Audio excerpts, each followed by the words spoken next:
I was saying 7:15. So, do you want to wait? Yeah, I don't. That's what I was doing.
Oh, did I disappear from?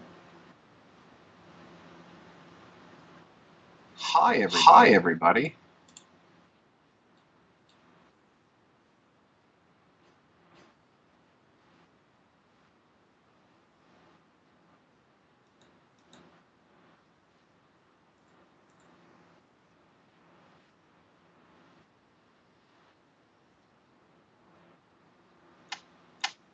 Hey, everybody. How's it going? I am thinking though that TJ may have muted himself.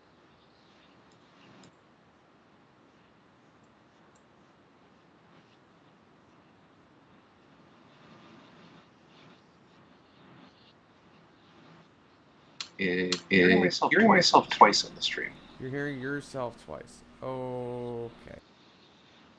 Oh, that's because I got that. Now are you good? Now we good? I think I'm good now. Okay, let me double check here. I can hear you. Okay. You should be good. Talk. Talking. Did you hear yourself? No. Okay. I'm not hearing myself twice anymore. Okay. Okay, we good. We good. We're cool. We Gucci.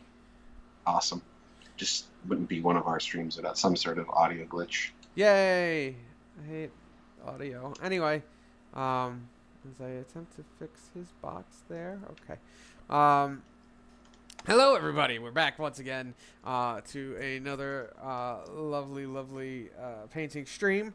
Well, paint judgment stream. Hobby stream. Hobby stream. Yeah. Yeah. Anyway, how are you doing tonight, Frank? I'm gonna fiddle with settings as you go. I'm doing really good. Happy I got my new camera. Yes. Yeah. And then I got my green screen set up using. You can see. Oh, I just saw the stream with my little delay in the fingers there. Yeah, but you got the green screen set up. Got a really nice 4K webcam. So hopefully you can see all of my sweaty pores. Probably super greasy skin too. Oh, anyway, it's been a week. I haven't got much hobby stuff done. Mostly just took over the weekend. Sarah and I were painting a bunch of MCP terrain. So nothing crazy, a lot of dry brushing, just a lot of batch painting. Hopefully this weekend coming up, I'm going to be doing a little more hobby stuff in terms of planning stuff, because I have to start working on my next piece for Golden Demon soon. So hopefully choosing that, and we'll have a real project to show from start to finish as I work on it. Awesome. Well, let's see. I have been working on some stuff as per usual, as is the job. Not as much has been posted, but I have a lot of stuff in the works right at the moment. So right now, well, I just finished this up this week. This is a Dark Angels Chaplain on bike. This is for my brother Kyle. I've had this pretty much floating around for a while, but I finally got around to actually finishing one of his models for once. Man, I do enjoy this model. He is a chonky boy. Is that a new Primaris Chaplain on bike? Yeah. Oh, very nice. I like how the eyes came out. And I mean the picture's not the best. I don't know. I'm having trouble with my camera for whatever reason on single miniatures, but and editing the photos to look not terrible. But you know, he came out pretty good. Kyle was happy. It's pretty much all that mattered. As long as the client's happy in the end. Yeah. And the check don't bounce. Yeah. Hasn't yet. With him. And next up, I finished up a penitent engine for the sisters. I have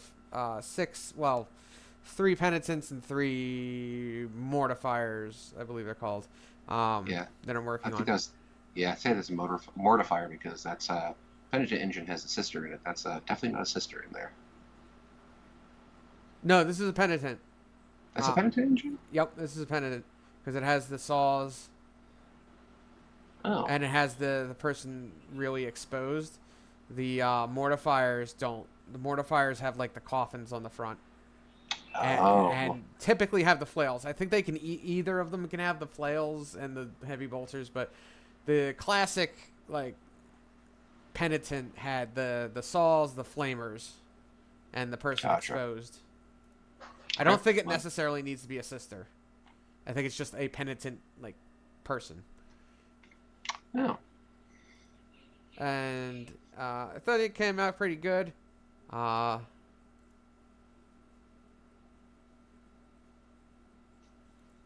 apparently, Tyrathect Penitent Engine has always been a guy.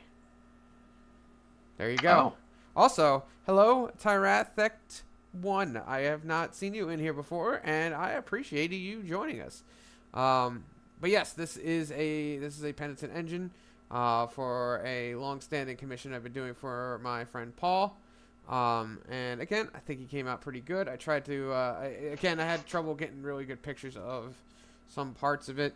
But I tried to give him a very pallid, oh, Frank's Secret Lover, a very pallid flesh, with like red around where, the chains and stuff were. Again, the picture's not the greatest.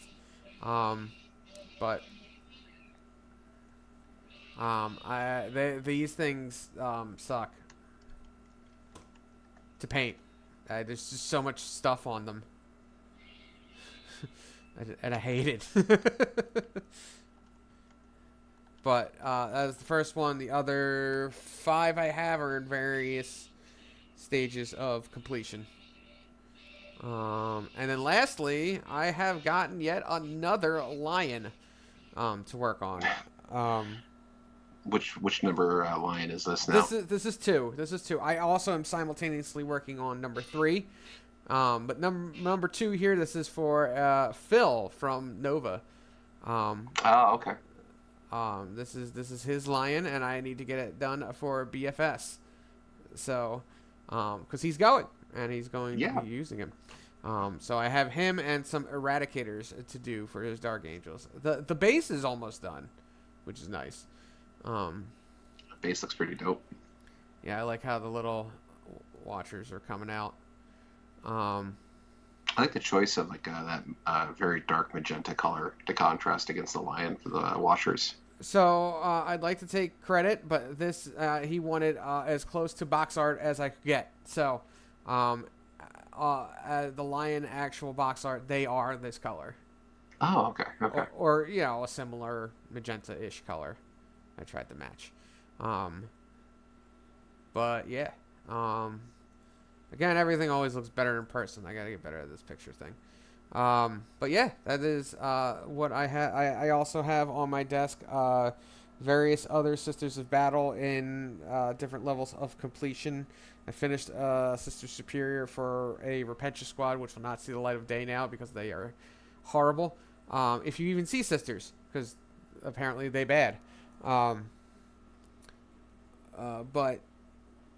yes, I have Sisters. I have a whole mess of Kyle's Dark Angels, which are all sword veterans. The things that came in the Indominus box before, the guys with the swords. Mm-hmm. Yeah, you won't see those either, but it's okay because they're cool. But other than that, yes, I have and all of his Outriders, because there's a rumored bike detachment in the Marine book, so he's muy excito. And he has these 3D printed little raven wing bits to them. So on the sides, underneath the bolter hoppers, and then the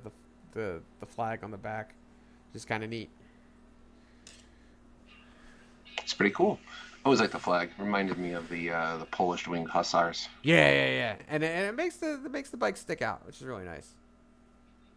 Um, but yeah, that's pretty much what I have been doing. Aside from that, remember, if you would like your stuff painted by me, you can reach me at my website, on my Instagram, on my Facebook, through email, and I have my prices posted, and through Fiverr now. I'm up on Fiverr. If you would like to have me paint models for you so you don't have to, please contact me through any of those means. I Wink. vouch for his stuff. Definitely contact TJ if you need help with getting an army painted in time for an event. Yes. Um, but anyway, let's move on. We have some news up for Games Workshop. I did not actually look at this Weta Workshop thing, so I don't know what exactly is going on with this right now. Oh, they're making premium statues. 1/6 scale. Ooh. 1/6 scale statues. 1/6 scale premium statues. Oh boy.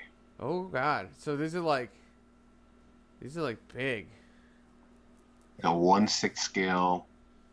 Jeez. Okay, so if we're talking like a 1/6 scale like Terminator statue, that thing would be 2 feet tall. Yeah. If they're oof. Yeah. Because Terminators are what, 10, 12 feet tall?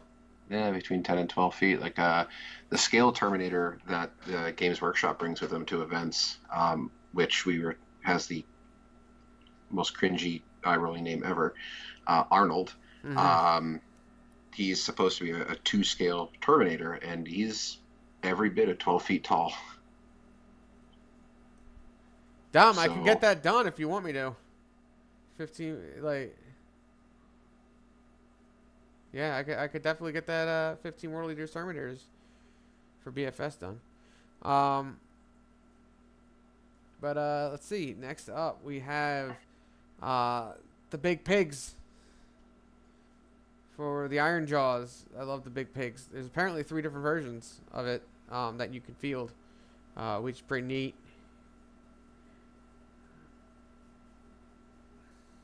I would name mine Pumbaa. Or Mr. Pig. And then we have a 40-year thing here for Lord Croak. Awesome model. Oh, I love this model. I love the old model. And I had way back in the days of 5th edition, I do not have a picture of it, converted a one of these Slan into a Lord Croak. I pretty much just wrapped him in masking tape and then painted it. But, you know, it was cool. Because they didn't have a model. So, you know. Interesting choice. Well, I mean, it's a mummy. Yeah, I guess that would work. And then the rumor engine. Orc. Probably, actually.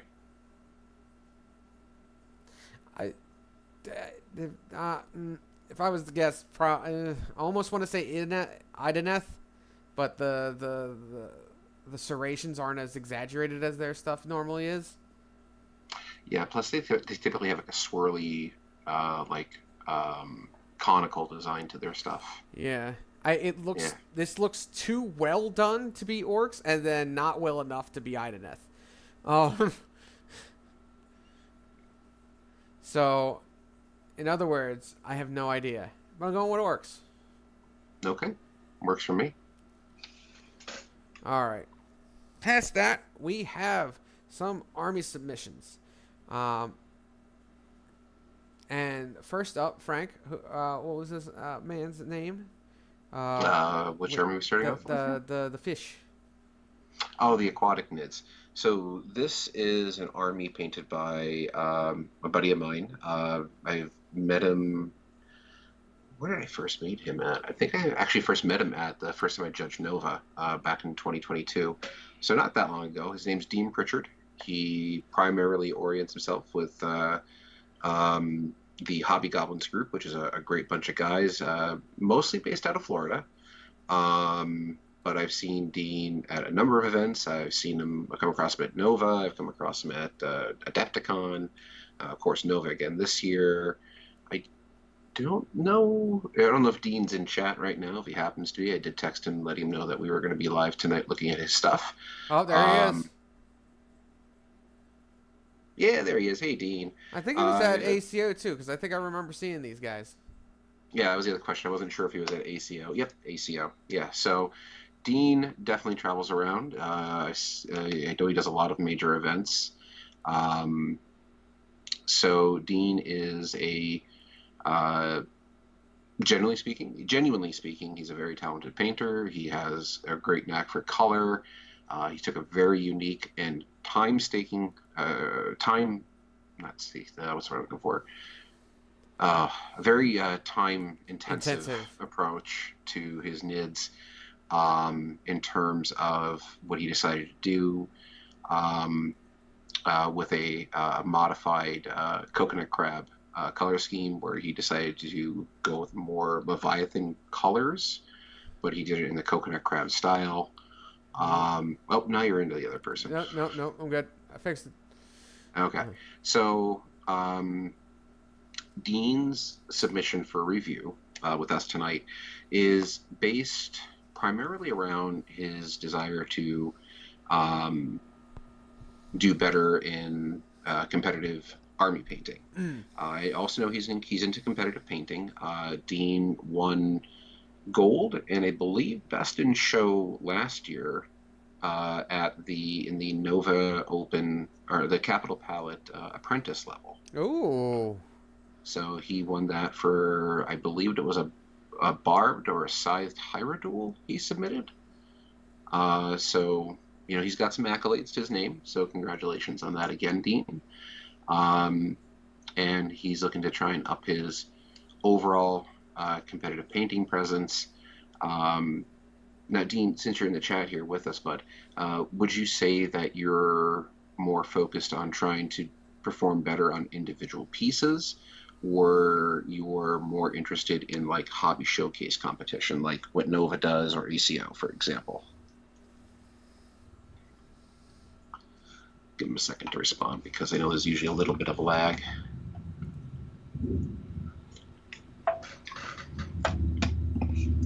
And by the way, when we're trying to talk about some of these models, I am completely going to screw up some of these names. Like, I don't know, that's a Maliceptrifex or something.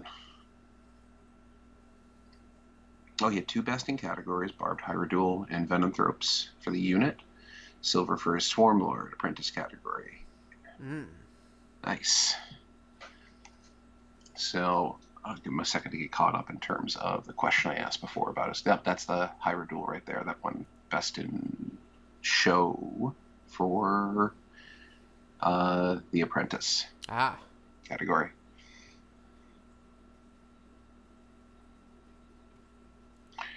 All right. So while we're waiting here, TJ, let me also pull up the pictures here slightly separately so that I can call out some images I wanted to take a look at in particular here. Yes, I didn't put them all up, just there were so many. So I tried to get like a front-ish view and like a side view from the things that were in there. So sure. I just tried to get main views here. Looking for... So don't want to lose the chat here. Showcase individual pieces fits my speed. Bit of both. Okay, so a bit of both. All right. Okay. So let's start with TJ. If we can switch over to focusing on the images of his display board. Oh, they're here, I swear.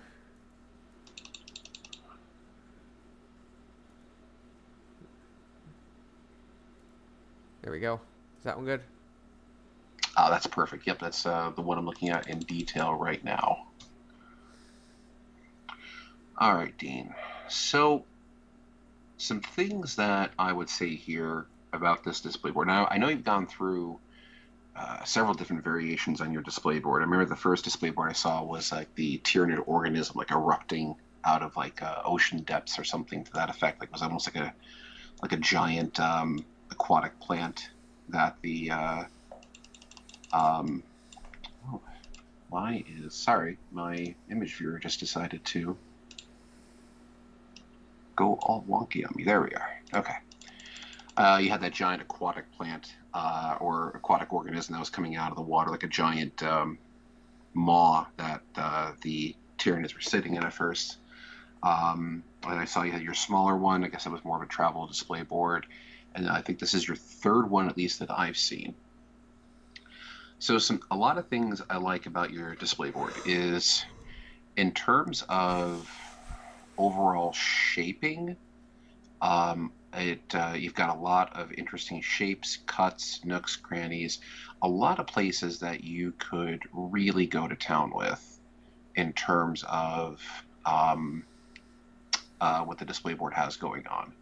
I'd be interested to know is this display board still a work in progress, or is this something that you consider to be a finished display board?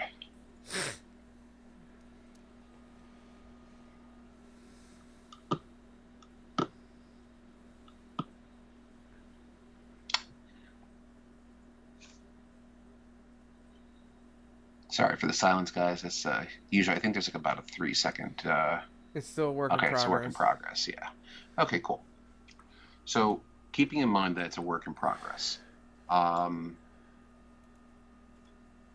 I'll look at this a bit more. TJ, before I go into one of my diatribes here, do you have anything you wanted to say about the display board in general? So overall, I like the theme of the display board. I like the plants are really nice. Like you said, you have some interesting shapes. Always having lighting in there is a good idea.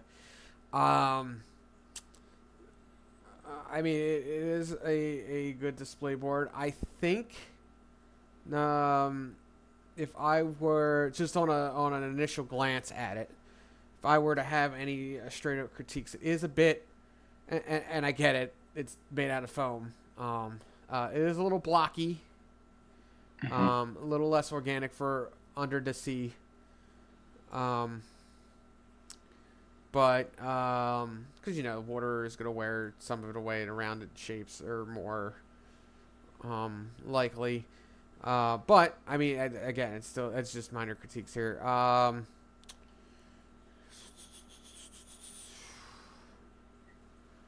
I think again, it's a display board, so it's supposed to look like the base. The color's a little bit, the overall color is a little drab, but looking at your models, it's supposed to be that way, so that's fine. I do really like the orange plants that pop out too. Those are nice.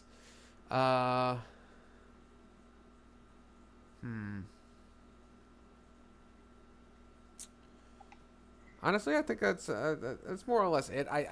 It's more the blocky nature of it that gets me on as far as a display board is concerned. I realize that just happens because of just the nature of things. It fits in your base here. It's easier to store, easier to travel with. But those are the things I see more or less. Okay. Well, you did hone in on one of the things that I was going to talk about, which is you can tell at a glance right off the bat that your display board is cut foam.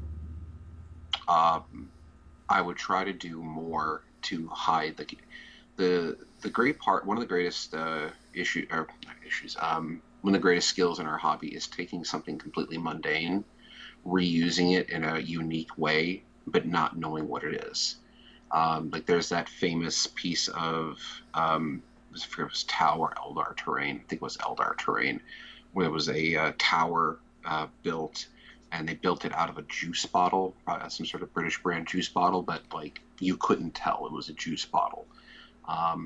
Or the probably the more infamous was it the deodorant stick wave serpent that they used to feature in some of the Land old Speeder. Yeah, thing was made out of a deodorant stick. All right, Frank, you go on your right here. I gotta run downstairs real fast. Okay, yeah. So some things that I would suggest is I would really try to avoid. Now, the display board nature of this, it's impossible to avoid, but I would try to avoid um, the some of the more foam-like qualities. Like it looks like you applied a texture paste or a spackle to try and hide some of that. There's a method that I would recommend, and now that TJ is not here, he can't control the stream. But Dean, I think you saw my display board at ACO where I had that the archway that was constructed out of foam, and then I had that rocky texture to it. Are you familiar with the tinfoil and plaster technique for making rocky textures?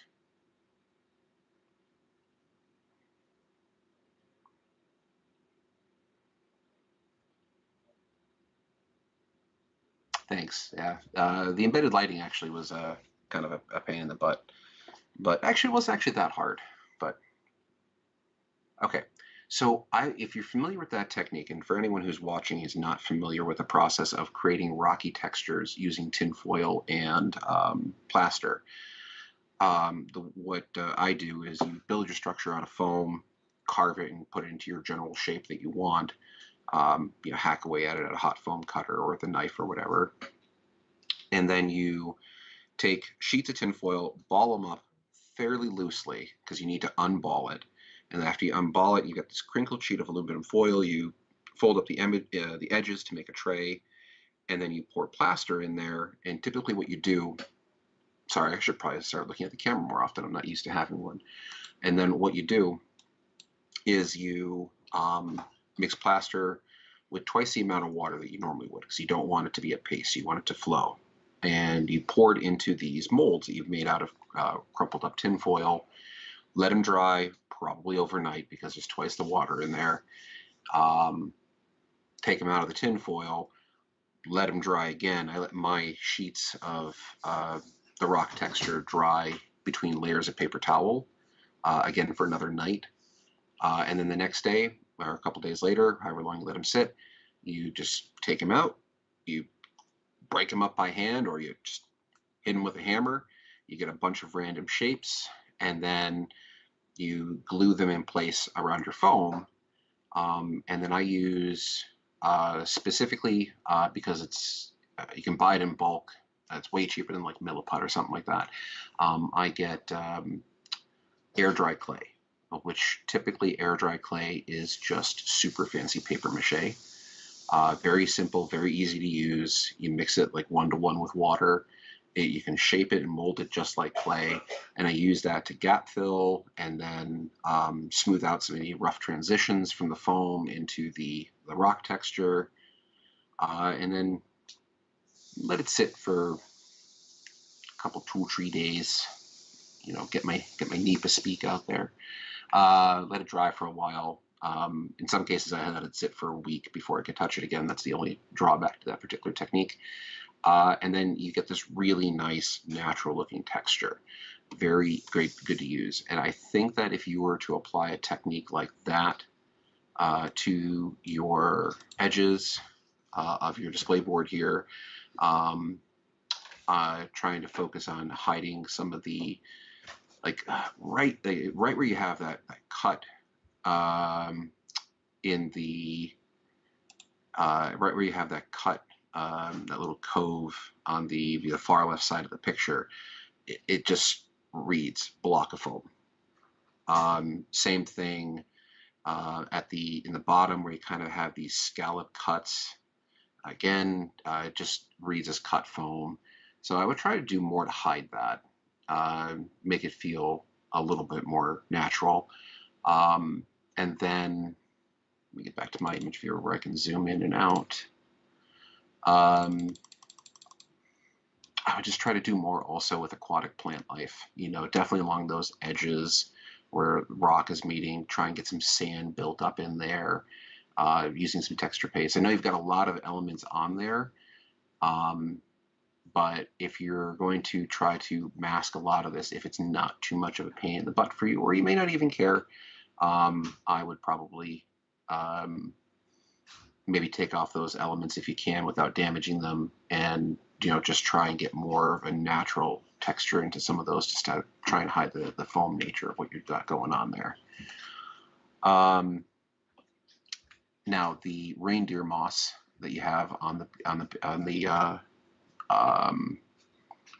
display board as well, I would try to blend that in a little bit more.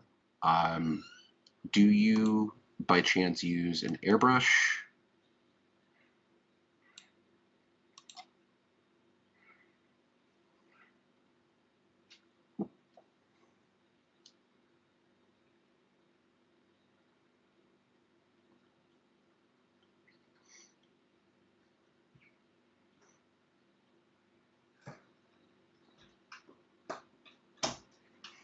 Okay, so you don't have to be a master with this. What I would suggest is, if you don't have an airbrush, you could do this very easily with like Citadel washes, paint Drakenhof Nightshade and stuff like that. Don't be afraid to paint things like your reindeer moss and stuff like that, just to try and get them to blend in. Sorry, I'm back. Hey, welcome back. So yeah, with the reindeer moss, I would try and paint that to blend in color-wise just a bit more, especially since you're kind of going for this, creatures of the deep vibe. So the pop of color is nice, but I think it's a little bit too harsh. So I would try to kind of blend that in a little bit, just a little bit better, at least around the edges. Get some blue-greens going on. Maybe have, if you have it with your airbrush, just try and get like a blue-green to yellow fade, starting with blue, working out to the edges to get a yellow. So that way it just feels a bit more tied into the board. But yeah, for the display board, that'd be the first thing I would do, is sand in the crevices, because you're going to have that building up.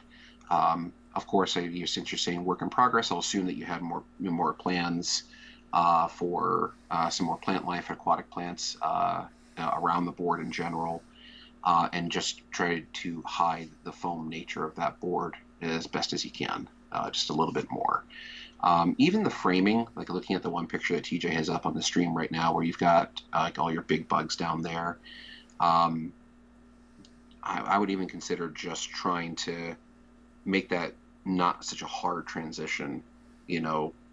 Make the base feel like it's kind of part of it, almost like a one big rock formation. Now that may not be possible based on your travel situation, but if you have the luxury of being able to do that, something that I would consider. But it's the overall general critique I have for the display board. I think that's your area for biggest improvement, is to just make the display board. That's why I asked if it was a work in progress, because it very much feels like a work in progress. So I would, that'd be the biggest critique overall I have. All right, let's go back through some of the NIDS. Now this one is what's a Maliceptor? That's what they're called, the big brain bugs. Tyrannomeliceptifex. Sure. Actually, that might be a custom conversion. No, it is. It's definitely a custom conversion. I believe it's a Maliceptor. I think that's what they're called. Yeah, yes, sir. But that is definitely a conversion. I will say that.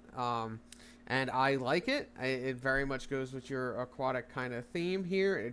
But it also is funny because it just looks like a giant zoanthrope, with how it's floating there. It looks like a Maliceptor fetus or some sort. It's just so weird. Good job in the conversion. Like, it's weird because of the nature of the model. It's supposed to look weird. Like, it's just kind of creeping me out in all the right ways. Well, at least it's not a Toxicrin, because then it would have tentacles, and then it would be, yeah. Anyway, yeah, Maliceptor. I just looked it up to be absolutely sure for myself. So overall, I really like this thing. I really like your conversions in general, and the look of the army. I love the speckling. This looks great. It looks fantastic, especially when you're looking at it from across the table.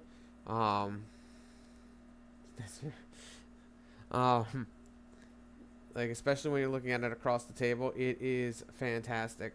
Um, and the pops of color from the base help it a lot to break it up. Um, yeah, oh, too far. Frank? No, I've always liked his color scheme. His color scheme, the way that he approaches his color palette is very similar to my appreciation I have for our buddy Benning's Mm-hmm. Tyranid Army, which I believe we'll be looking at a little bit later on. Um, it's a simple but very effective color scheme. Something that could be easily reproduced, has a great effect. Um,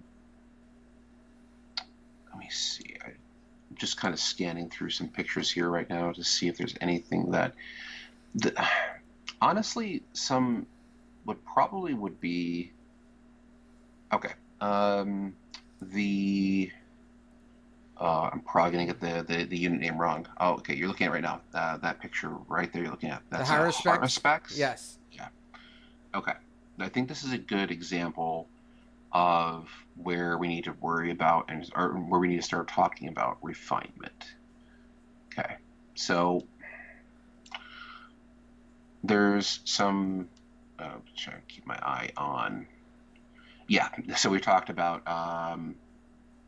uh, the uh, uh, the gloss varnish. Use your gloss varnish very sparingly, and we'll probably avoid using it in general. You want to let your painting kind of do the work for you, unless you're really trying to convey a texture or if you really need to up saturation on something in a very particular way. But looking at the this Haruspex here.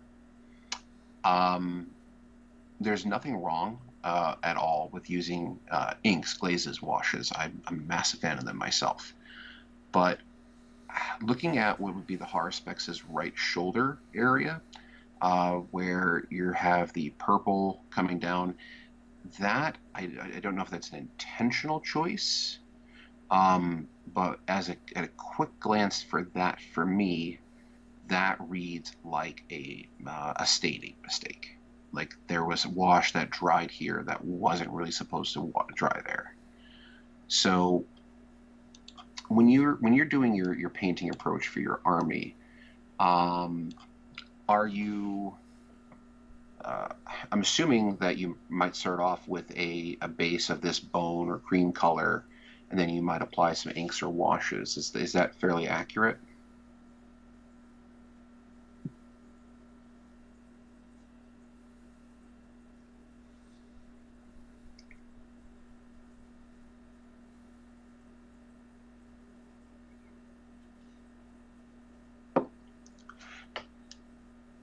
Okay, so it pulls through unexpectedly. Okay, so when you are after you apply so is this like a Citadel glaze or Citadel wash that you're using, like a Caribou Crimson or something like that?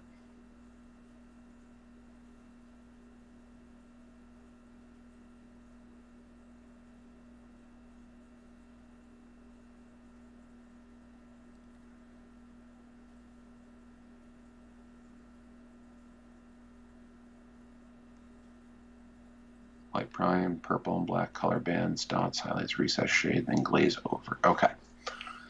So what I would suggest is probably just an alteration to your pattern. Magos purple and medium. Okay. All right. So that would explain the stronger staining effect if you're using a contrast paint, and I'm familiar with Magos purple. So what I would suggest is if you want to have this, you have your prime white and you kind of want that subtle rosiness to the white after the fact. I think the biggest thing that you can do for yourself is pick up a high quality set of dry brushes, whether or not you want to work with the the ever popular Artist Opus stuff. I have been using recently, I found these brushes, if you follow me on Facebook or seen any of my other recommendations, but there's this company that makes a really good dry brush set, and it's dirt cheap, especially compared to something like Artist Opus. and not to cast any aspersion on Byron and Artis Opus. I love his stuff. They're high But quality, but if you're looking for something that is actually like cost effective for what we're doing, this set is really nice. yeah, let me. Why is this not working? It's a fairly good intermediate set. Let's put it that way, especially for the price.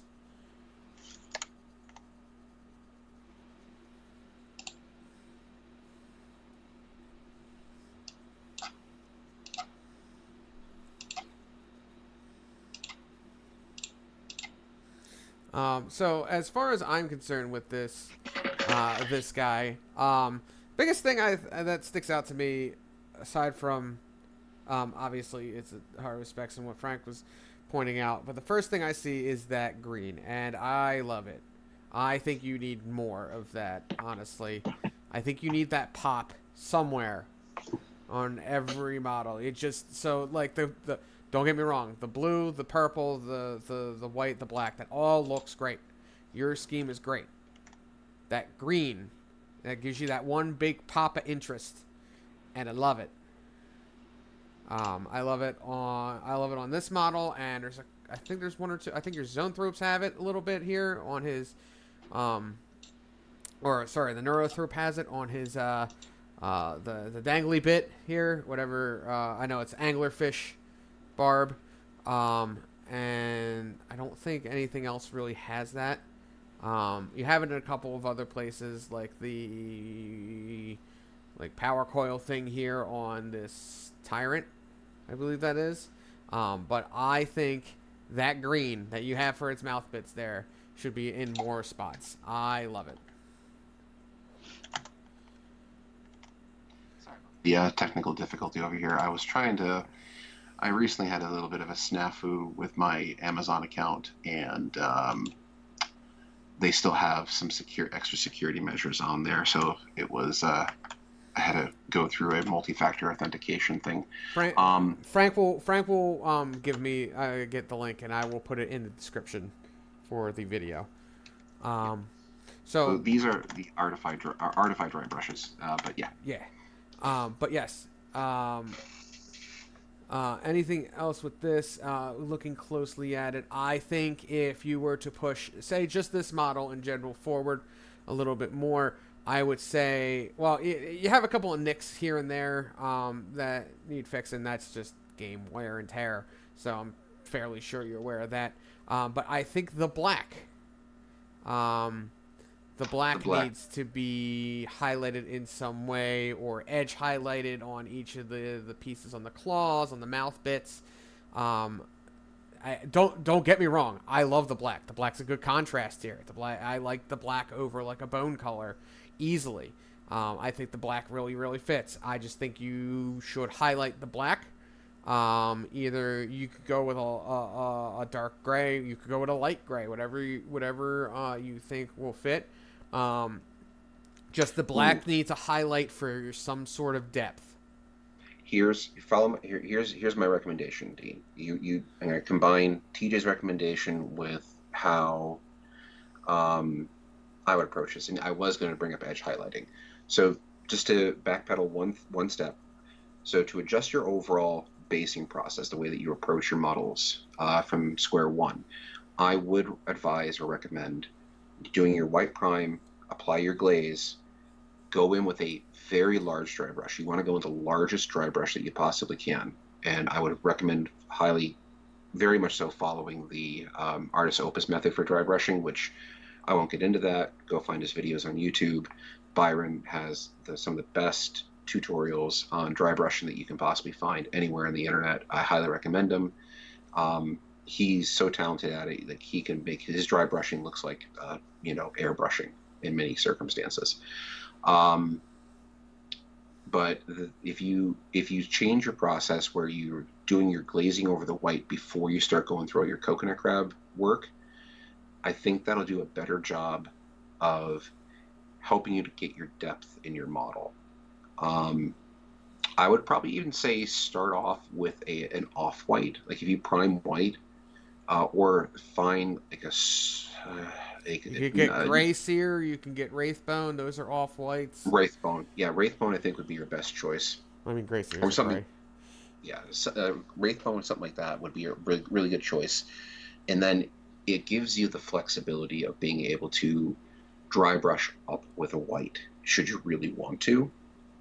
I wouldn't start with pure white, but it gives you the opportunity to just dry brush up to a white if you really wanted to. But that'll help you to hide those staining effects. Edge highlighting, I absolutely recommend edge highlighting. You could definitely, like looking in at the Harspex's right claw there, a lot of opportunity for edge highlighting there, where you could edge highlight the purple parts with like a lavender like color, and then just carry over those edge highlights to a very bright bone, or even a pure white in some circumstances to help define those shapes. Yeah, the black, you could even highlight the black with the purple or the blue too. Like, it doesn't have to be a gray or a white, because you could go for that more alien look to the black is actually like a very, very dark version of the blue or something like that. You know what I mean? Like, it doesn't have to be gray white tone.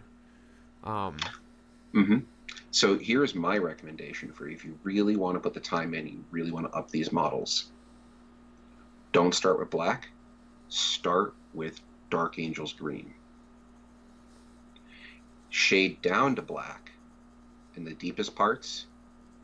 Keep the uppermost portions that Dark Angels green, so you have a very subtle shift from black to a dark green, and that'll give you the opportunity to edge highlight with a brighter green.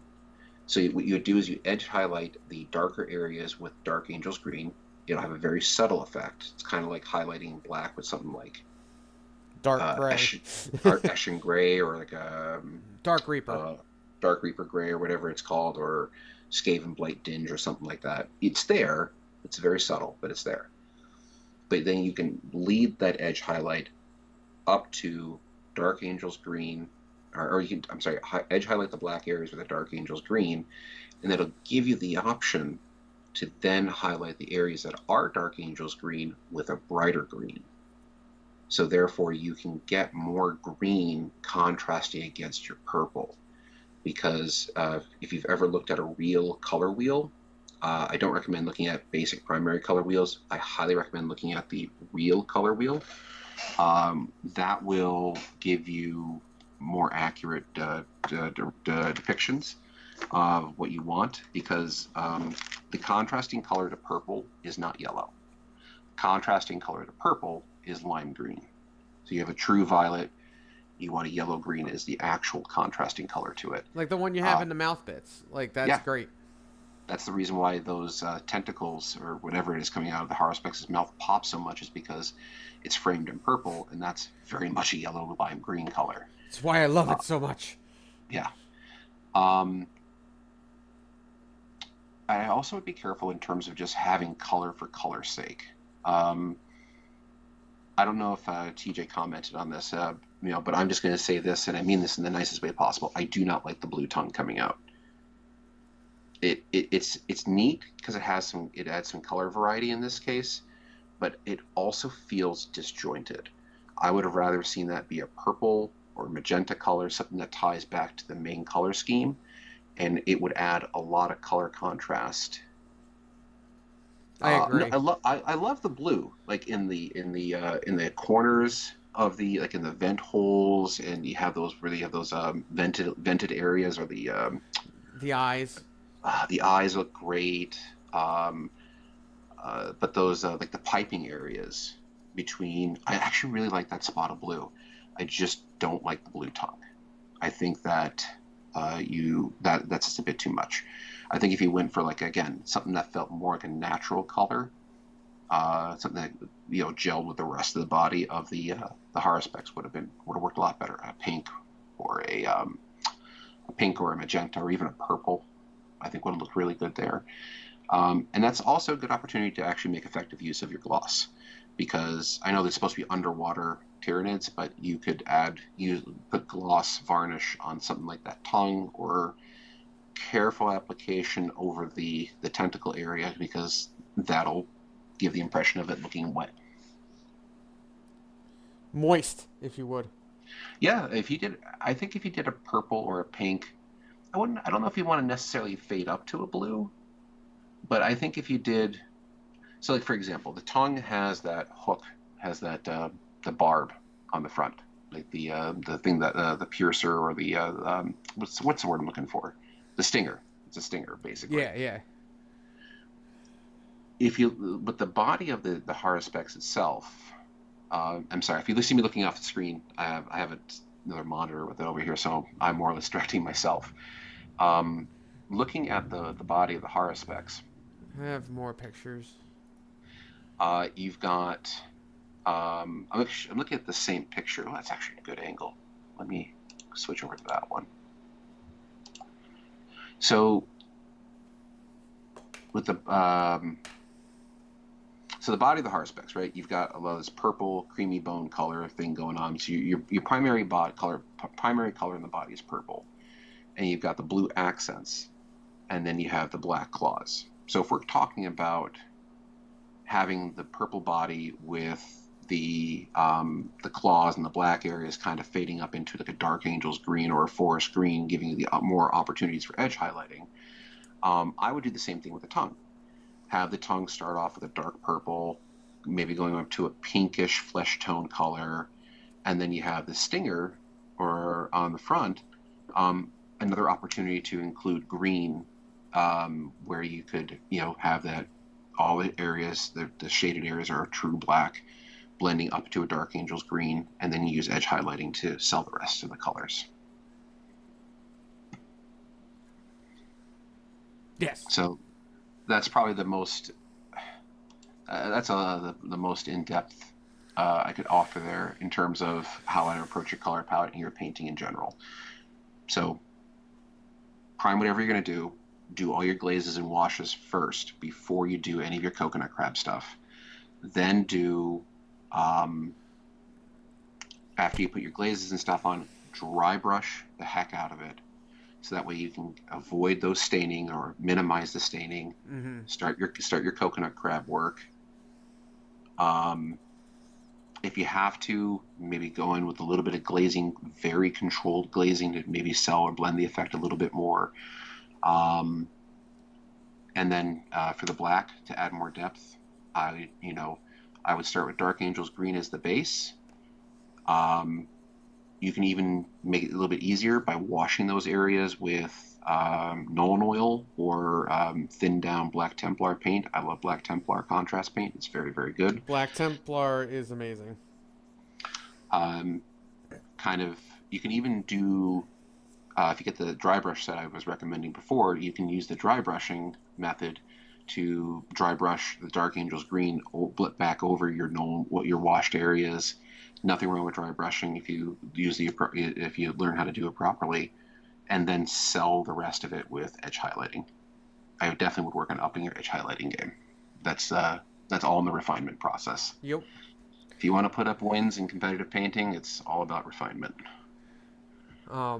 Yes. So that is good on the Haruspex. Now, as in my opinion, as far as the rest of your army is concerned, you want to try to match the Haruspex. I think you need that green a lot more.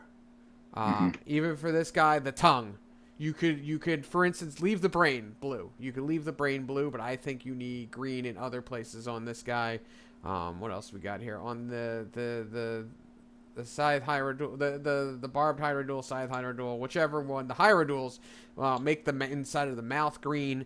I like the green. I think the green gives you enough pop. Don't want to overuse it, obviously, but I think more of that bright green. You got it on the Carnifex this year. I like that, though. I do think the mouths. I like that I like the thought of the like deep internals of it is that green color, and then the kind of surface stuff is blue. So like make the mouths, the tongues and stuff, make that green. Not to completely offset everything you were doing or say what you were doing was by an eye. It's just a thought here. You can make the tendrils green here. I like the pop on this guy. I like that the brain is blue because that gives it more of an aura of power. I think the green looks more like poison. So He has some. I don't know if you have him in your stack of images there. Okay. Well, first off, see, you've got green on your zoanthropes. Good choice there. That image that TJ has up, but he has some Von Ryan's Leapers. I think they are. He's got a couple of the tentacle faced Cthulhu looking ones. so we got the Neuro Tyrant here, and that has it, which I love. Yeah. I haven't seen the Von Ryans. Unless they're in here. Now there's a picture of them in the front there, but he has some solo pictures. I don't know if you might have them. These? Yep. Oh, Yeah, keep these going. are these are. Oh, those. No, I only have a couple of them up. Let me see if I can grab a couple more.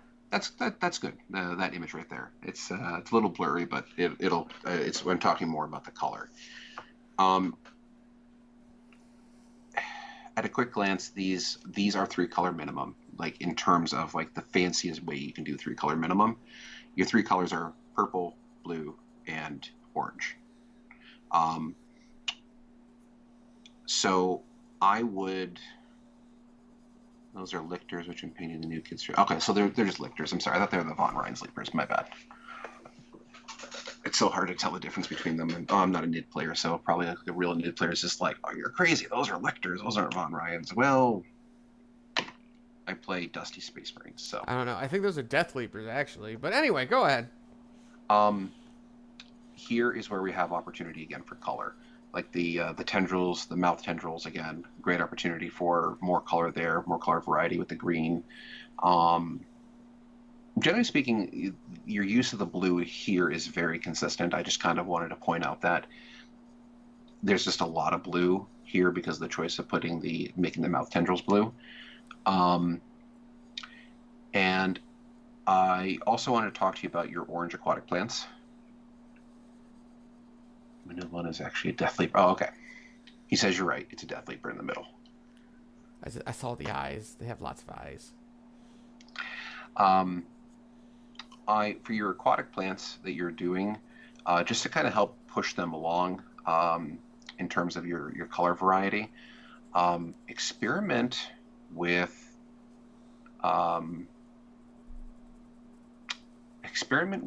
basing them pink. And then incorporate other colors like yellows, oranges, reds, magentas. I know it's going to sound really weird, but base them pink and just have fun with adding yellow glazes and washes over them. And you're going to see something kind of interesting happen. Pink is this magical color that when you base pink and you start painting yellow over it, if you're familiar with the real color wheel, pink and yellow, when they're filtered over each other, make a really lovely orange. It's not pink. It's light red. Well, okay, fine. If you Sorry, want to that was a. Never mind. What you want to do is you want to base with a high value desaturated red color, i.e. pink, and start using yellows and magentas and stuff in there. Now you're going to have to add you might have to add some more oranges and reds as you go on, but try basing with pink first and then experiment with that. That might give you some interesting variation. I love the way, because if you're going to try and push your competitive painting, if you're going to have these elements, I know it might seem a bit trifling at times in competitive painting, but if you're going to go through the trouble of painting up an aquatic plant, as a judge, I want to see the same level of care and quality into that aquatic plant that you're putting into the model. Anything that is on the base is getting judged. That's generally how it goes for any type of painting competition. I would try to get. Oh, go ahead. Go ahead. No, you go ahead, TJ. I was gonna say your bases do look a little rough. Not necessarily the bases like what's on like the rims. I realize this is nit. I was just about to say that. Oh, okay. Yeah. Nitpicky. I was about to say, yeah, get better opacity in those bases. Like I said, I'm a huge fan of Black Templar contrast paint. if you have to do 3 coats of contrast black Templar around the rim of that base to get a smooth base, rim coverage, do it. Other than that, If you gotta get a bunch of these craft paints and just keep going over it until it is opaque, do that. Because that's what I do half the time. so you mentioned the Neurotyrant. You said has the best basing in your opinion. Is the Neurotyrant like the Maliceptor? No, that's not the Maliceptor. Oh, the Neurotyrant. I'm sorry, I'm not familiar with This guy. That's a Neurotyrant. Okay. Yeah. Unfortunately, we can't really see the base. I didn't have a... Yeah. The little guy that was too glossy. Okay. All right. Unfortunately, we can't see too much in terms of the basing on this, but I mean, so far, okay, I can see a little bit of the basing in that picture there. Yeah, the variety in your basing there looks far better. Like your blending looks really good too on the tentacles, the pops of color. Basically, with the exception of your coffee staining on the fins that are extending all the way out, it's definitely so far looking to be one of your best painted models in the army. So work on getting your coffee staining issues cleared up. Dry brushing will help you out quite a lot there. Practice your dry brushing technique. I just noticed the green on the blue with the brain. I like that a lot. Mm-hmm. Yeah. This is your best color palette choice so far. The base looks really good, at least from the angle that I'm seeing. It has better variety. I'm trying to offer a critique here on the basing itself. So here's my quick and dirty thoughts on your basing. Do not take this any which way. Just my thoughts. Some of these, I don't know if it was leftover stuff on the side of the bases from when you were doing the bases, but make sure they are smoothed out. It might be clumps of paint. Whatever you gotta do, just smooth them out. You could use little sanding sticks if you gotta, or anything like that. You can go to your dollar store and go to the nail care section, pick up emery boards. Those buffing files are awesome. I don't know if you're old enough to remember those people who used to jump you in the shopping malls and say, "Hey, can I buff your nails for you?" Yeah. But they sell those in the dollar store. Fantastic for cleaning up edges and stuff. Or if you just need to, when you actually do the bases, make sure that you... Oh, there's a snail. I don't have ADHD. Make sure that you are putting down thin enough layers of paint that it's not clumping up. That is a good way to make sure. Make sure your paint's dry between layers too. I see some tearing. Yeah, that too. Make sure you prime the base. I mean, you always prime the base. It doesn't always adhere to the plastic properly, depending on the paint you're using. As far as this guy is concerned, I want you to rip him off of this base and replace this base. Please. That looks like a cast resin. That's a cast resin base. That's the reason why it looks so wonky. I would get I don't know, what size are they on? 100, 120? I don't know. Figure it out. Put them on that. Put on a new plastic one. Scrape the top of this off and plaster it on a new plastic base. Just put them on a new base. The rest of the model looks great. It's just the base keeps bothering me. I know it's because it's an old resin one, and So also, and that's not necessarily your fault. I just my eyes are twitching. Okay. So one last thing I want to say about your basing, and I think this is where I would probably call it quits in terms of your critiquing, because I know we're throwing a lot of stuff at you. I think I figured out what it is. The painted blue basing is kind of throwing me off. Like, I'm just trying to point out what's bothering me about your basing, and I think it's just a lack of variety. It feels very like I put texture paste down, or I glued sand and gravel to a base, and then I put blue contrast over it and I called it a day. There are some really, really good companies out there that make some of the best basing materials that I've seen. I would recommend if you want to go the cheap bulk route, get sanding grout, or no, tile grout. tile grout is what I meant to say, from your local hardware store. It's very, very fine. Well, not um, the 3D printed bits. Those look good. I like the coral. I like the plants. They look really good. But like get some tile grout, which is a very, very fine paste that has a lot of great texture, and has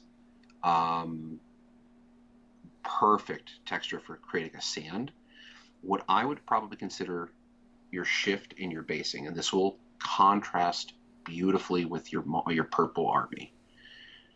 If you do your bases as sand, mostly sand, right, and then create little as the paste is drying, create pools or little divots in the sand that you can put some blue tinted, maybe UV curing resin.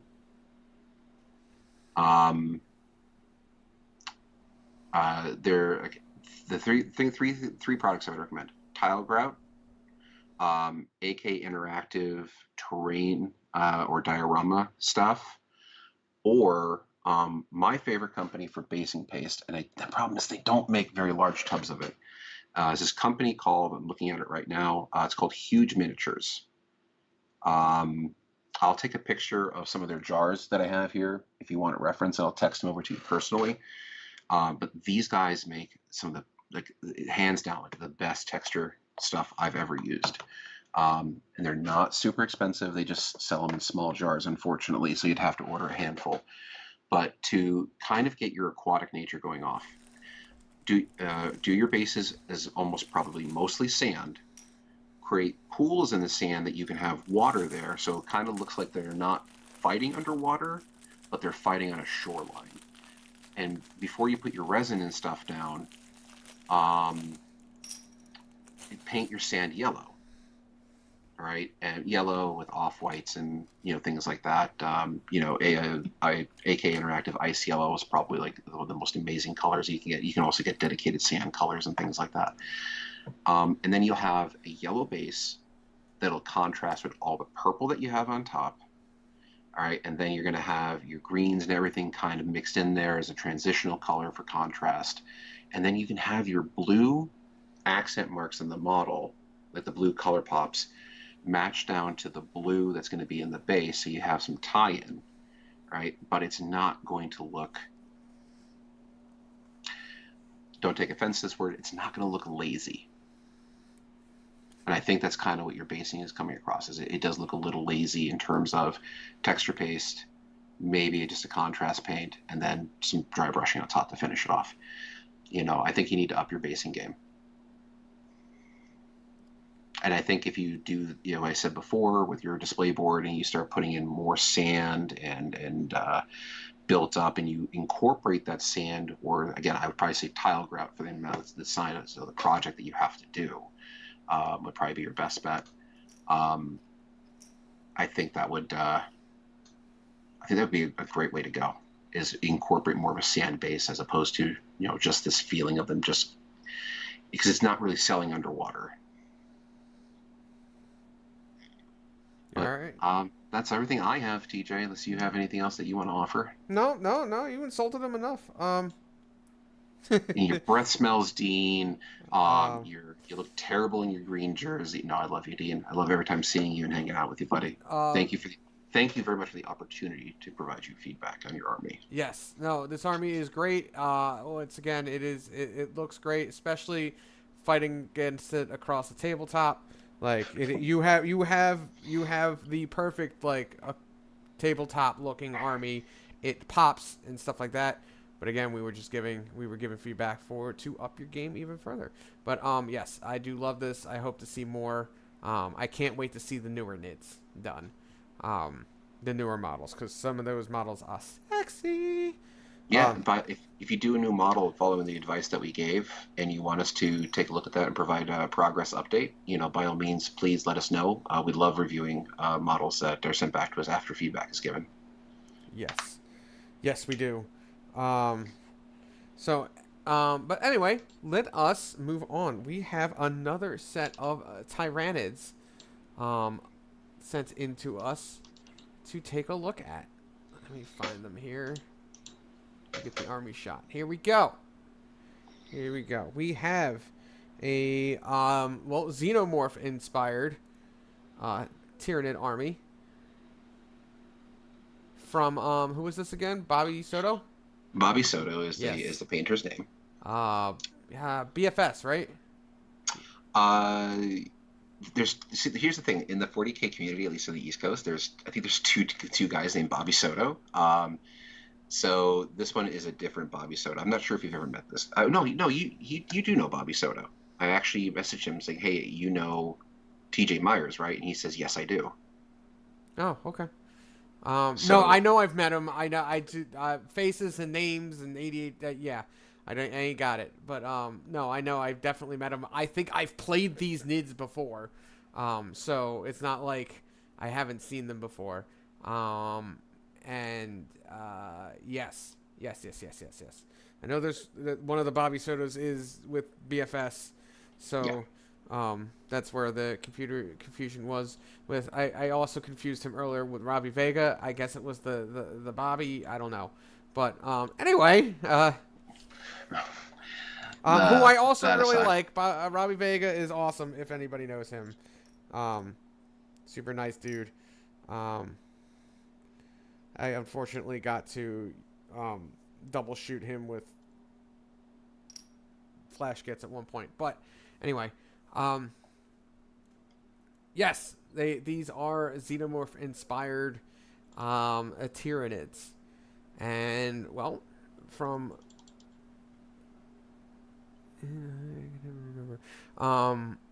from what I remember of them and what I see here, they look great across the table. They even have some modifications here to give them the xenomorph heads, where applicable, I believe. Because I don't think everything has it specifically, but where it can, it does. Excuse me. Oh, in case anybody was wondering what I've been doing over here, I was working on a chicken. So. Okay. It's a ceramic chicken that my, as of tomorrow, we will have only 1 year until the wedding. My fiance has these for decorations. 2 of them got broken, and I'm fixing this one for her. Hey, when you're a commission painter, you take the commissions as they come in. Yes. She pays by dealing with me. So. There you go. All Um, right. So, what are your initial thoughts on the army overall? it is dark. It is a very dark army. So the pops of green are nice, because that gives you, those are the very much points of interest. And again, I understand this is a xenomorph inspired army. They all have these xenomorph heads, except for this guy. And I see what he is going for. There is a lot of dry brushing. Not that that's a bad thing. I'm just saying it is on all of these models.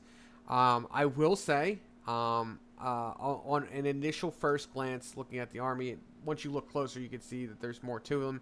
But an initial glance is like sprayed black, dry brushed grays over the black, and then I think he actually dry brush with a silver. That's very common for the xenomorph style. yeah. Bugs I've seen is they dry brush silver because it helps to kind of create that reflective process, that reflective look. Okay. Well, either way. I can't be certain though. Yeah, it's hard to see if it is silver. But then it looks like either blended or dry brushed with the greens, which looks great. Honestly, the more I look at the greens, the more I like them, because they have some real like depth to them. And it looks like there was at least very decent attempts at blending them. And actually, a lot of the blends are nice. Yeah, the transition from the green to the yellow is definitely not an issue here. with the theme that he chose to go with. It's a little tough. Like it's a little tough to kind of really amp that out anymore. It's kind of a little bit of a limitation on the theme. So generally speaking, in terms of technical approach to the army, I don't have too much to say. Probably it's with the theme that he chose, which is kind of what's limiting him here a little bit in terms of Mm-hmm. his color palette and stuff. Um, So things I would say, ooh, wrong picture. Things I would say he could do here. Number one, he needs to decrease some of the gloss um, yeah, on yeah, the the this guy right here in the back here. I forget the name of him. The big artillery bug here. exocrine, Yeah, the exocrine. The exocrine or Tyrannofex. I can never remember the no, difference between them. this one's the exocrine. Tyrannofex is the bigger one. Okay. The exocrine, it has it looks like it's gloss varnished all the way down on the gun. I don't like that. Yes. I Yeah. don't think that's necessary. I think that kind of detracts from him. If you were going to gloss varnish anything, like the brains would be fine. I think the brains would be fine gloss varnish, but I don't like this gun. Um, One of the biggest problems with gloss varnishing in general, just for anyone who cares, is that it hides the work that you're doing. yes. Yeah, You know, you can see it in this picture better. if you're putting time and effort into doing brushwork, gloss varnishing is just going to hide that work and effort. Um, See, I like how the Tyrannofex gun here has just a smooth transition and there's no shine to it. I like that. Hmm. Um, I think another thing, not to make him redo his entire army, but if he was going to do anything to these guys, I think, like you were saying on the last batch of NIDS, is he could start with a dark, A not black, a but not almost black. black, and not a not black, and then like recess to black or an almost black. You could do heck, you could do like a brown, a very Hmm. very dark brown, or you could do like Dark Angels green, like you were saying, or a purple or something like that. Like you Yeah. could still make them look alien without making it just gray tone. You know, tones of black and white. I would almost say like for this his choice of color palette, like if he had a super super super dark blue, like an Yeah. inky dark blue, um, because like so he has the sculpted xenomorph heads on a lot of these, which is Yes. cool. I think it adds a very unique silhouette to his army that helps it to stand out from what's going to be on the field, which is good. You want something unique that's going to make your army stand out to judges. So even if they don't know Bobby's name, if they don't know who painted it, and if this, but if a judge is going to walk up and say, "Oh, it's the xenomorph Tyranids," I remember this army. That's that unique element. Like they'll look at Dean's army and go, "Oh, it's the aquatic Nids with the coconut crab Leviathan color scheme. Cool, I know that army. Oh, it's the xenomorph green Nids. Cool, I know this army." That's gonna that unique element's gonna help. Um, but the choice of going with pure black with gloss over it, it adds interesting contrast. So you're achieving what's called contrast to finish. Um, but it could really deal with some better color. Like same thing. Like if he had just done a simple blend of, again, super dark green down to a black, I think that would have created a better feeling effect on the model. Um, and then even if you did the gloss varnish over that tubular head portion that's iconic of the xenomorphs, um, when you put that gloss varnish over that, if you have a hint of color in there, it increases the saturation because literally more light's reflecting off of it, so you're going to see more green. So I think that would be a good way of adding color depth to the army overall. Is if you're going to do those xenomorph heads. Um, is there a no? We don't have a zoomed in picture on the Let me see oh if my I can god. have if I have any from what you gave me. I, No, we only got about 7 pictures of this army. oh, Oh, okay. what's the The Trigon. Trigon? Thank you. I couldn't think of the name. That one's got the real I big was head. yeah, I was thinking of Moloch too, but Yeah. whether that's I think it's a Trigon though. So for the Trigon model, um, like it's a cylinder. So a simple way of highlighting that first before adding the gloss varnish would have been probably just paint it, black or paint it dark green. Use a little bit of black wash on there, smooth out the blends, get it to like a nice foresty green on top, blending down to a black. And then if you did your gloss varnish over that, the gloss varnish is going to do the rest of the work in terms of conveying highlights. Yeah. But it will make the green sing a lot better and make. If you notice, the blackest looking elements of his army is not the part that are painted black. It's the plot. It's the parts that are glossy. Mm-hmm. High gloss parts look blacker than the rest of the army because it's reflecting more light. It really increases color saturation. So the black looks blacker because it's literally reflecting more light. So if he had done that and he had the green mixed in there just a bit, it would really help to unify the heads with the bodies. Yes. Um, Um, I that, I also had a thought here on um the heads themselves. If you're going to do the heads, I think you need to go all in on them. So, and this is again, we are critiquing. We are not trying to say what you have done is bad. We're just trying to help you improve. For some of the NIDS, I realize with how the models are, it is harder to do this, but I think if this is the theme you're going with, you need to go in hard. So all of the zoanthropes, I know the scalloped heads, the plating on the heads look cool. Xenomorph head, do it on all of them. Like you could do it out like the um the character zoanthropes, whatever they're called, neurothropes. They can have the like crown at the top, so it sort of looks like the queen from Aliens. And same thing with the neuro tyrant. But I think the rest of them, you do that flat head all the way up. The Tyrannofex back here doesn't have it. And some of the other things I saw didn't really have it, or not to the extent as everything else. So I think you do that. You try to go out of your way. I realize the carapace comes up over the head, but you try to go out of your way to make that kind of come up over the carapace or something like that. You know what I mean? I'm not trying to. I think your theme will look great. It does look great. I like the idea. I like the theme. I just think you going all in on it with even the ones with the ridiculously big heads might be a good idea. And I realize with green stuff it's hard to smooth it out.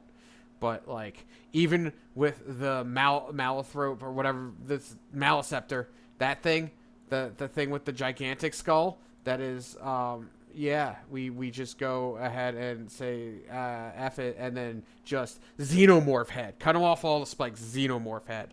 You want judges to see you? They'll see you. that's certainly a way of approaching it. Although that does kind of remind me a bit of the if you've ever seen the any if you're a big fan of the Alien series at all, there's one Alien variation, the Bull Alien. That one it reminds me a bit of that already. But yeah, The Bull Alien? Which movie was yeah, that in? it's not in any of the movies. It's kind of like the extended universe aliens, kind of like the Scorpion Alien, the Gorilla Alien. Oh, okay. It doesn't exist then. It's not in the movies. Fair enough. Well, actually, no, it is. No, it is canonical because they had. It's canonical to the Aliens 2 universe. I don't know. I don't want to go down. There's a whole. That's a rabbit hole. Yeah.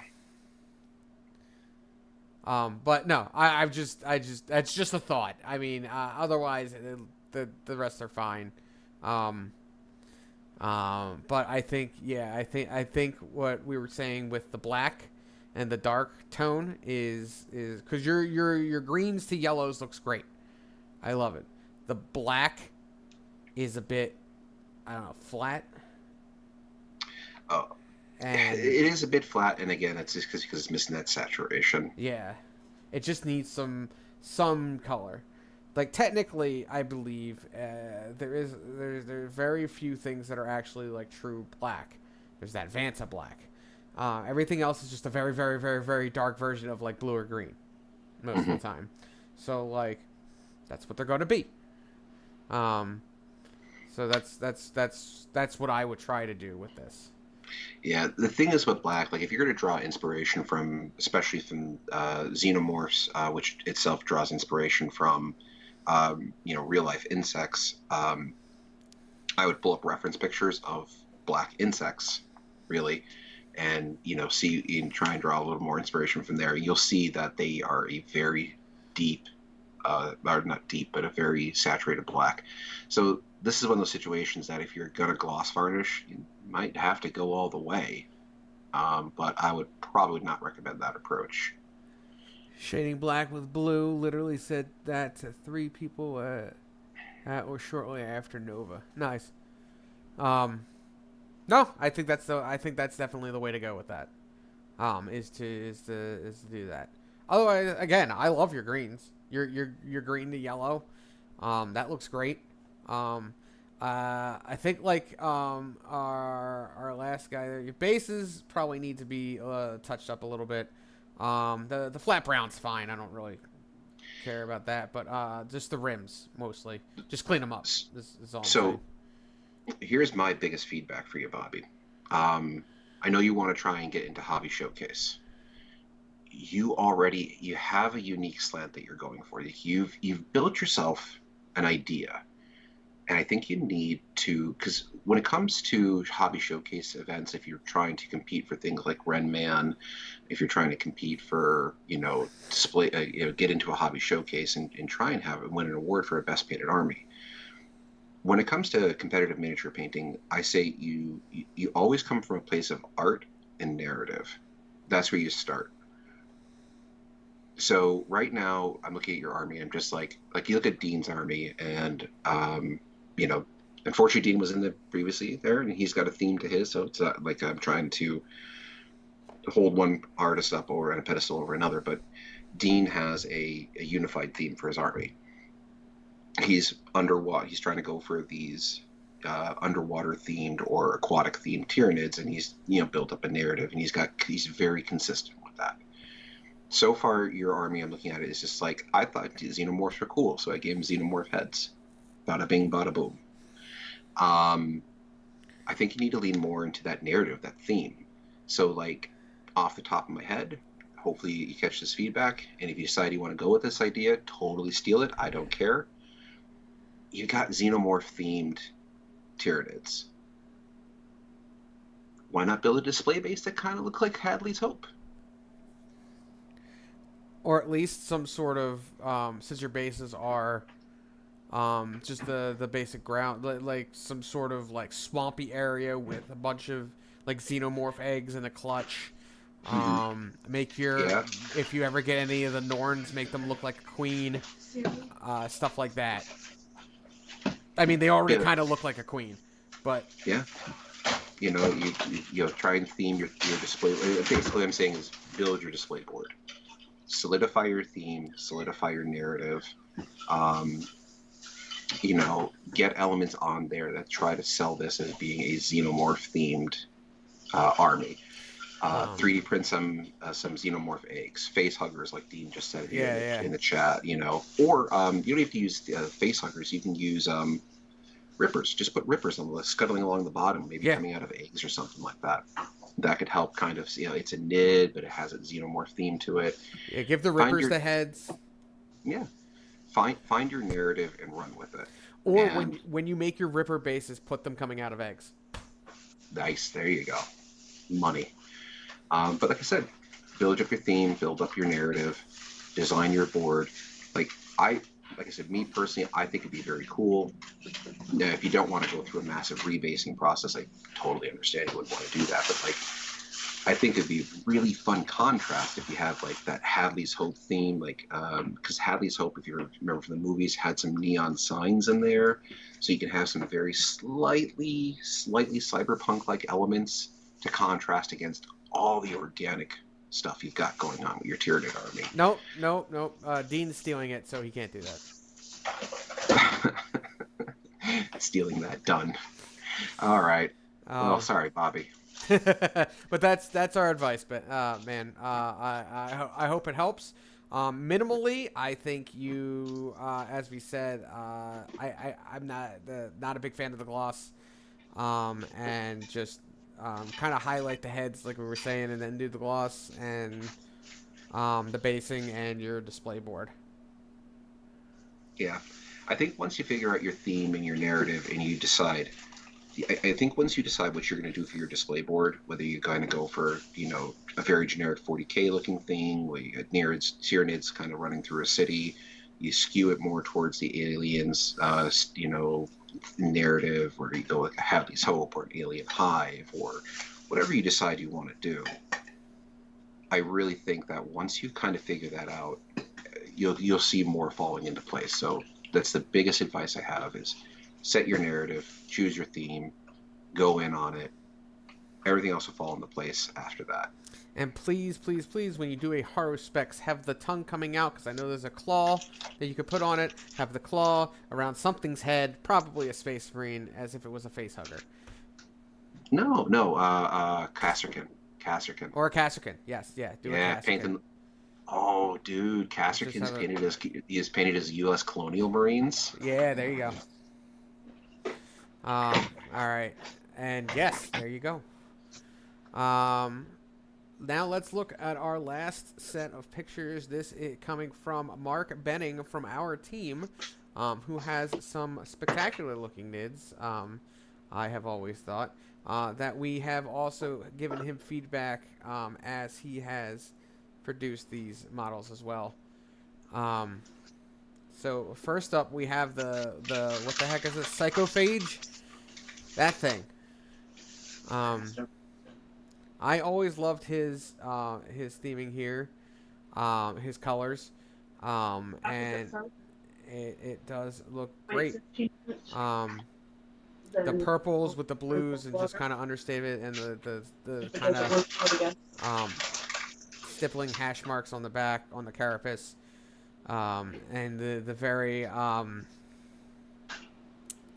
what would I call it? Like intense highlights. Always look great to me. Very good tabletop. Yeah. So he doesn't. He has an interesting effect here because he does. He starts with a black carapace, and then he adds those progressively brighter purple marks up going towards the edges, and then he adds those white dots at the end. He's using the Tyranid's the Tyranid model's natural lines. He's using those natural markings to effectively act as a highlight for him, and it defines the shape of the model for him a bit. I think he could still use some actual proper edge highlighting there in some cases to help define those segments, but the natural patterns that he's creating also creates highlights for him at the same time. Especially on the claws. I think the claws could really use, like on the edges going down. Mm-hmm. You can really see it on the back claw, I would say. Like just to define it, really. Yeah, it's an unfortunate thing when it comes to miniature painting. I know edge highlighting might seem a bit unrealistic, but it's kind of necessary for our hobby in terms of defining shapes, edges, things like that.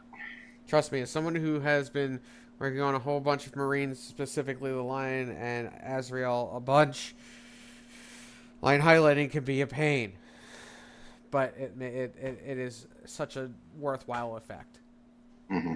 Now, again, if you're just painting to a basic tabletop standard, whatever, it's your toy soldiers, your toy monsters, whatever you want to do with them. Color them, paint them, spray paint them white, and color them in with highlighter markers. I don't care, as long as you're having fun. But if you're really going to try and push yourself to that next edge or that level of higher level of painting, then you're just going to have to do it. All right, so next up we have his Neurotyrant. Now they didn't have the best of pictures here, but we can pretty much see what he's doing. It has the same thing. My main critique here, I can't really see the brain too well, but you can see it on the edges here. I think his brains need to be a bright color. I think they need to stick out. It's the feature of the model. You know what I mean? Hmm. Like even if he did, and sort of the same thing back here. I when he was making the psychophage, he was asking about the smoke coming out. I even told him you need to make it bright, you need to make it vibrant. Hmm. And I mean Is he it made supposed to it be? brighter, Is but it smoke or is it supposed to be like a plasma? it's probably supposed to be some sort of like plasma miasma coming out of him. But I just told him it needed to be like a bright color. Now he did make it brighter, but not quite where I was saying. But it still looks good. Um, So my critique for that is, I don't know. Maybe again, one of the Tyranid experts in the chat here could tell us if that's supposed to be a liquid or if it's supposed to be a gas. Because the way that he's kind of tilting his thorax, I hope I'm using the right insect term there, the way he's shifting his thorax forward, it makes it look like it's like an attack, like some sort of splash attack. If it's a liquid, I think he needs to go up to a near yellow on the tips, just to edge highlight that. If it's supposed to be a smoke, it's the opposite effect. He needs to start off with a yellow green going up to a dark green, almost a black. It's vaporized psyker. So is it a smoke or is it a liquid? it's a smoke. It's supposed to be a smoke. Oh, okay. Then yeah, it should be the opposite way, where he should have the brighter colors on the bottom and then fading to a darker color near the top. If it's supposed to be like a gas or a smoke, because it would disperse and get less intense as it got near the top. Right. Um, yeah. So I mean, it doesn't look bad. I just my suggestion was to Oh no, yeah, it's instead. excellent color choice. Now for the brain, I think the brain needed to go in a similar direction. I think the brain needs to be brighter. And I've seen him do brains before. It's pretty much just a lighter purple than what he does normally. And if I had a picture of his other stuff with brains from the side, you could see it. But I just think it needs to be a brighter color. If he's going to go with that, he should make it a bright pink instead of just a lighter purple. You know what I mean? Just to give it some pop. I mean, you could go out there and just green, but I don't know. I just don't. I think it needs to be. I think the brains need to be more of a pop. But I think this is legitimately just a choice. He wants all the colors to be like in that similar kind of tone, that band on the color wheel. So, Hmm. See, I think it's such a shame too, because I'm actually going to agree with you, because as somebody who's been painting a lot of OSL recently, and I know Benning has been working quite a bit on getting his OSL game up to speed with his plasma coils and his GSC army.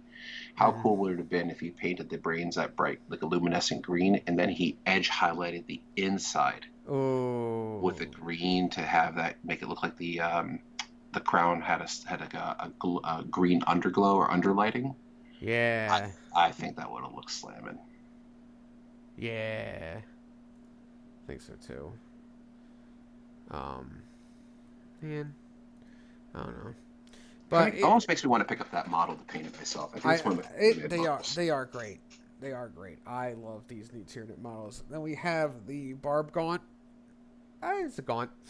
Um, my only problem with this guy is it's a little hard to define where things are. I think maybe some red on the gun to show like where it is, like where the barb part is and stuff like that. Um, Yeah, some of the best versions I've seen of that model painted usually go for very, very high contrast, like um, very dark blacks and grays on the body itself, with the weapon itself having like some subtle OSL effects and very bright pops of color. right. So, but yeah, it's a that one just always kind of makes it look like he's just dreading going out to the battlefield too, like the way he's looking down. Yeah. It just I don't know. It's Uh, Monday. yeah. Then we have his Screamer Killer. I wish I had a couple more angles, but his Screamer Killer looks great. Again, it does look great. I just think once again I think he needs some contrast somewhere. Um, but I like the blending on his claws, moving up to the tip. Very good. Always nice. I do enjoy his nice deep blues. Let's see. Oh, we have his barbed Hyrule. Let's do better. There we go. I see. You got the red in the mouth. He's smiling at you. He's smiling. I don't like the color of the orifice of the guns. So it's not a favorite. It's disconcerting at the least. It kind of reminds me of Monster from the Muppets. A little bit. Yeah, I see that. There. And then we have his Haru specs. See, now this has some red contrast. I like that. It's not as drastic as I would do, but it is there, and I like it. I like that it is there. I like that it's not all just purple and blue. Yeah, it's a nice contrast, because especially with it being ever so subtly orange and brown, the orange is playing well against the blue and purples. And I like that the purple was highlighted differently here, on the tongue claw. A word I never thought I'd say, tongue claw. Stinger, basically. Yeah, it is highlighted differently. It's highlighted up to like almost a red, which is nice. I like that. So Dean is saying that it's a conversion, crab claw conversion for the forelegs. Yep, he does have a crab claw conversion, because he had a whole bunch of these, because it's the Haru specs and the scepter. No, it's the Haru specs and the gun guy. So you get extra claws. So he put the extra claws on him because it looks cooler. I agree. Oh, and Dean, you should definitely go for bonus points too by Exocrine. Getting some of those Age of Sigmar crab models that are all the internet rage, and putting them on your display board somewhere. Crab people. Also, there's a new squid coming out in the new Ideneth Underworlds thing, war group thing, so you could use the squid too. There you go. Look like crab, talk like people. And then we have this is the Tyrannifex. I like that the purple here comes up to a pink. Mm-hmm. And that you have the red mouth. He just needs contrast, honestly. I mean, the Blood Angels do help, but he just needs contrast in a couple of things. And it would, honestly, the contrast in his models would elevate them. And I realize he has a fully painted Tyranid army, and he has a lot of models. So I am not going to sit here and tell him he needs to go through all of those and repaint things. But like even this, where he has the teal, I like the teal here on the I forget what this is called. The barbs coming out of the back here.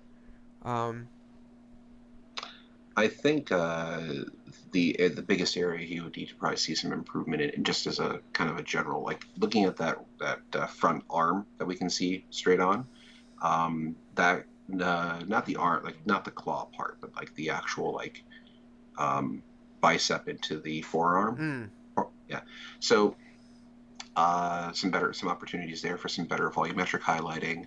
The piping could be slightly different color to add some more contrast, and then with some better edge highlighting, like on those edges where the piping would be visible. So, but that's getting into some more higher end painting if you're going to be going in for like a proper full on refinement for competition painting. Yeah, Dean. Like I said, the stinger thing on the back. Yeah, that I said the right words. Well, fortunately, also, this is a Tyrannifex, which we won't be seeing for a very long time. So, we don't even have to worry about it, because GW priced them into the trash can. We would go over the points, but I don't know what they were doing with Tyranids. I don't think they really needed to. Right off the rip, they just... they gave him a points increase on things, and I don't think the Tyrannifex deserved it, but, I'm not the designer here, apparently. I think the overall, like the only meta comment that I would want to make is I think that they're looking at the armies that were in the top half that were performing. Like they had no other way of closing the gap because you either had like a 50% win rate or Mm-hmm. you had like a 30% win rate. So I think that they were trying to do is they're just trying to sandwich everything down. So like Thousand Suns, which is my army, getting just an overall 10% increase on pretty much everything. It was kind of like we weren't expecting that, like at all. I like the way that Art of War put it. If you were and this is specifically for Thousand Sons. Thousand Sons was like the cutoff army. So like you were the best army in there that didn't get like a rules change Mm-hmm. directly at you. Like it was like Custodes was above that line and you were directly below that line. So you got just point increases where they got rules changes. Right. Yeah. No. It's just an interesting. Like, so I guess what I'm saying is that like because Tyranids were still kind of performing decently overall. I think they got hit with points increases in the same way that my army got hit with points increases, which is just we need to figure out a way to try and crunch these armies together so we have more armies in that 40 to 50% range as opposed to you're either 55% or above or you're 40 or you're below 40%. Mm-hmm. So I just think it's just kind of like, all right, let's just try this and see how it works. Yeah. No, I agree. But yeah, the Tyrannofex just got kicked, and I just didn't feel like it deserved it. Um, but anyway, that I believe is it for tonight, ladies and gents. Um, we have made it through everything we were trying to make it through. Yep. And yeah, we got to look at some gorgeous armies. We do have some another army in reserve that we could use next week. Um, Yeah. it's golden green, which will be the only hint. If you did if you were watching and you really like the feedback, comments, and criticisms that we offered, this is something that we love to do. Um, let your friends know, share it around, ask them to give it a watch, be like, hey, my army got reviewed on here. Go check it out. We love, we're so trying to grow things and we're still practicing, trying to get better. So any Mm-hmm. comments, shares, subscribes, all that jazz, really does, try and help us out as we're, trying to get things off the ground here. So, Dean, I know you're part of the Hobby Goblin group. If you want to let your Hobby Goblin friends know how we did, Oh yeah, in terms of reviewing, critiquing your army, any word of mouth help would be most appreciated. agreed. And if you want your army to be reviewed positively, you can always have them painted by me. I will at least positively review them. I can say nothing for Frank. Oh boy, yeah, that's a great way to get a positive review on our stream. Pay TJ. um, no, but if anybody is actually looking for any sort of commission painting, I am here. I have openings coming up all the way to the end of the year. So if you are looking to get something done, maybe for a new army like the Space Marines coming out, please contact me through any of the socials. You can get to those in the down below. And yes. But yes, we are trying to grow. We are trying to get more subscribers. We love doing this. This is a lot of fun for us. So if you know anybody or have anybody who wishes to have their armies reviewed or get some tips, please let us know, and we try to get 2 to 3 in every week, unless something big is going on and we've got a whole lot of preview models to go over. Also, as of next week, due to some familial sports things, we are going to be moving to Thursday night for I think it's like 7 weeks. To be absolutely honest, my son has soccer, so I want to go to that. It's only on Wednesday nights, but yeah, we're gonna move to Thursday nights going forward. We will before the end of the year, we'll switch back. And then once again, remember, once we hit November, I am in Baby Watch. So yeah, the only thing I'll say is towards that is with the temporary change in the daily stream schedule, I may have some work obligations that pop up. Being a retail store manager, it can be a little rough for me sometimes that way. But we'll do the best we can to make sure that we maintain the weekly stream schedule. Yes. We will, and if Frank cannot make it, I will be here. If I cannot make it, nobody will be here because I have the OBS. But either way, we do thank you guys for joining us this week. Hope to see you next week on Thursday at 7 o'clock. And have fun hobbying. My 1,000 Suns horns in the back. Good night, everybody.